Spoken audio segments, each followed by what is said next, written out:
মানুষের জীবনের সবচেয়ে বড় সম্পদ কি? বড় সম্পদ হচ্ছে স্বপ্ন। এবং স্বপ্নকে অনেকে মনে করে যে স্বপ্ন জিনিসটা হচ্ছে একটা অবাস্তব জিনিস, অলৌকিক জিনিস। হ্যাঁ, কিন্তু স্বপ্ন কিন্তু আসলে অবাস্তব জিনিস না। স্বপ্ন মানে হচ্ছে গন্তব্য, আমি কোথায় যেতে চাই, সেটা হচ্ছে আমার স্বপ্ন। পৃথিবীতে মানুষের সৃষ্টি হবার পর থেকে মানুষের সবচেয়ে বড় দুর্বলতা কি? সবচেয়ে মানুষের বড় দুর্বলতা যদি হয় তাহলে হচ্ছে আত্মবিশ্বাসের অভাব। সে যদি একবার ভেবে বসে আমি পারবো না, সে আর কোনোদিন পারবে না। এই যে সমাজে শিক্ষার্থীদের ভেতর লেখাপড়ার যে প্রতিযোগিতা, আমাদের ছোট ছোট বাচ্চারা স্কুলে যায় এবং সবসময় একটা পরীক্ষা, লেখাপড়ার ফার্স্ট হওয়ার তারা কম্পিটিশন, এটা তৈরি হওয়ার একটা কারণ হচ্ছে যে আমাদের গার্জিয়ান যারা অভিভাবক, বাবা মা, তারা চান যে আমরা পৃথিবীর শ্রেষ্ঠ মানুষ, কিন্তু তারা জানেন না যে শ্রেষ্ঠ মানুষ কাকে বলে। শ্রেষ্ঠ মানুষ তো প্লেটো, আইনস্টাইন, যদি মহাপুরুষদের কথা বলতে চাই তাহলে রাসূলুল্লাহ। তো এটা তারা বুঝতে পারে না। তার ফলে তারা মনে করে যে যত বেশি মুখস্থ করাবে এবং নম্বর পাওয়াবে তত বেশি সেই ছেলে বা মেয়ে বড় হবে। চাই চাই চাই চাই না এই কথা বলার কোনো মানুষ এখন আর নাই। অর্থাৎ সুখী হতে গেলে চাই না বলতে শিখতে হয়। আপনার টাকার প্রতি লোভ নেই কেন স্যার? টাকা অনিশ্চয়তা বাড়ায়। টাকা তো নিশ্চয়তাও দেয় কিছু কিছু। হ্যাঁ, টাকা কিছুটা দরকার। যেমন যাদের এর চেয়ে বেশি আছে তারা কি সবাই বিপদে আছে? হ্যাঁ, খুবই বিপদে আছে। যেমন তোমার কাছে যদি একটা টাকাও না থাকে, তুমি যদি কপর্দকশূন্য হও, তুমি অনায়াসে রাত্রিবেলায় রাস্তার ফুটপাথের উপরে একটা গাছের তলায় নিশ্চিন্তে ঘুমিয়ে থাকতে পারবে। যত তুমি বেশি টাকা রোজগার করছো তত তোমার অশান্তি বাড়ছে, তুমি আক্রান্ত হচ্ছ। স্যার, আপনি কি ইয়াং জেনারেশনকে টাকা রোজগারের প্রতি বিমুখ করছেন নাকি তাদেরকে বোঝাতে যাচ্ছেন যে টাকার দরকার নেই? না, আমি বলছি যে তোমরা টাকা রোজগার করো সেইটুকু, কিন্তু তোমার ম্যাক্সিমাম রোজগার করো না।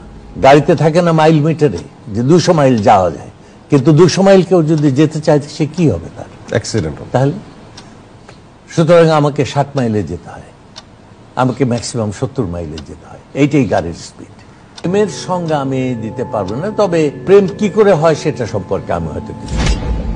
সেটা হলো যে ওই একটা হিন্দি গান আছে, ইয়ে লড়কা হ্যায় আল্লাহ कैसी है दीवाना, कितना मुश्किल है तौबा उसको समझाना, कि धीरे धीरे दिल बेकरार होता है, বাহ, होते होते होते प्यार होता है।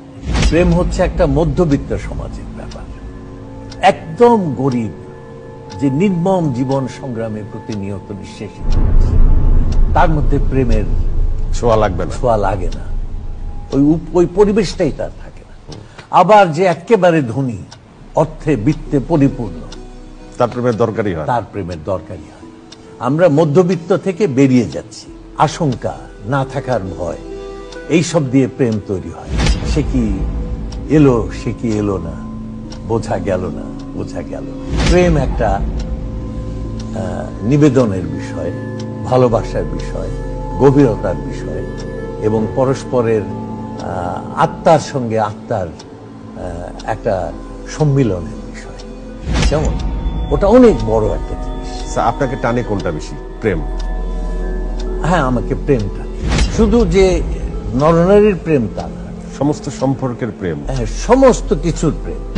লিপস্টিক, হ্যাঁ, মেয়েদের ব্যবহারের কারণ কি? লিপস্টিক দেয় সমস্ত মুখের সৌন্দর্যের সঙ্গে ওই ঠোঁটকে একই ছন্দের মধ্যে নিয়ে আসতে চায়। স্যার, মেয়েদের তো নিজেদেরকে আকর্ষণীয় করার অনেক পথ আছে, ছেলেদের নেই, সে কারণে ছেলেরা কি অভাগা? না, ছেলেদের নেই না, ছেলেদেরও আছে। মেয়েরা এত সাজে কেন?